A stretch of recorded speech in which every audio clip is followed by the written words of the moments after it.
Elon Musk tweeted, and I'm looking at my Twitter account because I want to make sure that I quote him correctly.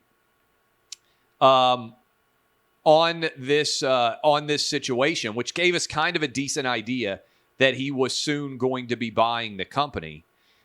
He said basically that he wanted to make the 10% on the far left wing as angry as the 10% on the far right wing. And that if he were doing that, that would represent in some way a perfect idea, a distillation of what he believes, which is that everybody should have the right to their opinion, but that the rules should be applied in a content-neutral way. And so you don't end up with Alex Berenson getting banned, right? You don't end up with Alex Berenson, who shared all sorts of data surrounding COVID and was prescient, was correct on a lot of that COVID data far in advance, that you don't end up with him banned, that you don't end up with a satire site like the Babylon Bee banned, and frankly, that you don't end up with the sitting president of the United States, Donald Trump, banned. And I've been arguing against Trump's banning for a long time, and a lot of you have questions about Trump's banning and how I would handle it, how Elon Musk might handle it, what might happen going forward. So let me just lay this out. We talked about it some on Clay and Buck. I think that Donald Trump has actually benefited by not having a Twitter account. What do I mean by that? A lot of people didn't vote for Donald Trump because they were triggered by his Twitter account. I don't know that he gained that many voters, okay? Especially suburban women seem to be really triggered by what Donald Trump tweeted. Now, personally, I'd way rather have mean tweets than I would war in Ukraine, than I would 8.5% inflation, than I would a disastrous withdrawal in Afghanistan, than I would a porous southern border, than I would murder rates skyrocketing, police officer shootings skyrocketing, the overall economy in a tailspin as it pertains to the impacts of inflation, right? That we may be headed towards a recession.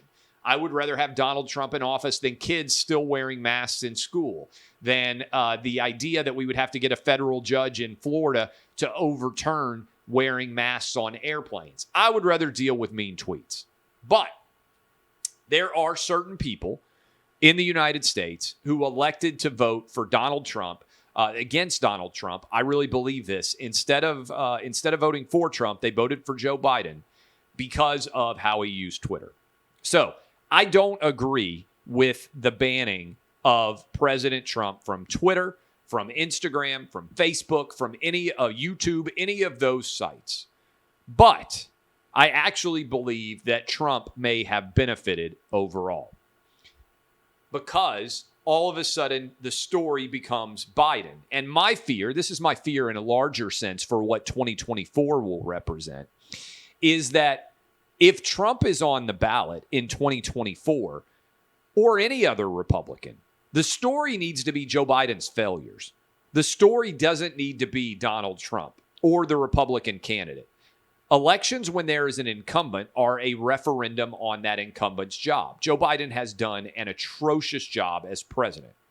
So my concern is that Trump may make 2024 more about him than it is Biden, when the election should be about Biden. But I do believe that Donald Trump should be able to be back on Twitter. Now, he may not go back. He may prefer to stay on other social media accounts like Truth Social and use that as opposed to Twitter. But if I were running Twitter, I would reinstitute Donald Trump on Twitter. I would bring back the Babylon Bee. I would bring back Alex Berenson. I would bring back people who have been banned for sharing uncomfortable opinions for the left wing, because we need content neutral policies. If the Ayatollah of Iran can have a Twitter account, then Donald Trump should be able to have a Twitter account. If the Taliban can have a Twitter account, then Donald Trump should be able to have a Twitter account. If the Chinese government, which is propagating lies about its overall policies in Xinjiang province as it pertains to genocide against the Uyghurs, if they can have Twitter accounts, then Donald Trump should have a Twitter account. That's my personal opinion. I also hope that as Elon Musk runs Twitter, he does a better job, because I think this is why Twitter is a cesspool, of keeping people from having 10 or 20 different multiple accounts, maybe even hundreds. The bot farms are a major issue on Twitter. I believe that everyone should be entitled to their opinion. But I don't believe that an anonymous troll should be able to have 20, 50, 100, 1,000 different accounts all existing on Twitter. I really don't. I think that the Twitter algorithm should overwhelmingly favor people who put their own names behind whatever they are saying. My personal opinion. You can agree or disagree with a large number of things that I say or do on a day-to-day basis in public life. But my name is behind all of it. If you don't like my Twitter feed, you don't like me on television, you don't like me on radio, that's your right.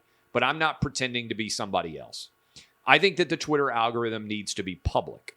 And I think we need to see all of the behind-the-scenes machinations that the Twitter people have put in place to favor far left-wing politics. I think the algorithm needs to be 100% apparent for everyone, and we need to see who the favored people were on Twitter and what policies they espoused and allowed to trend.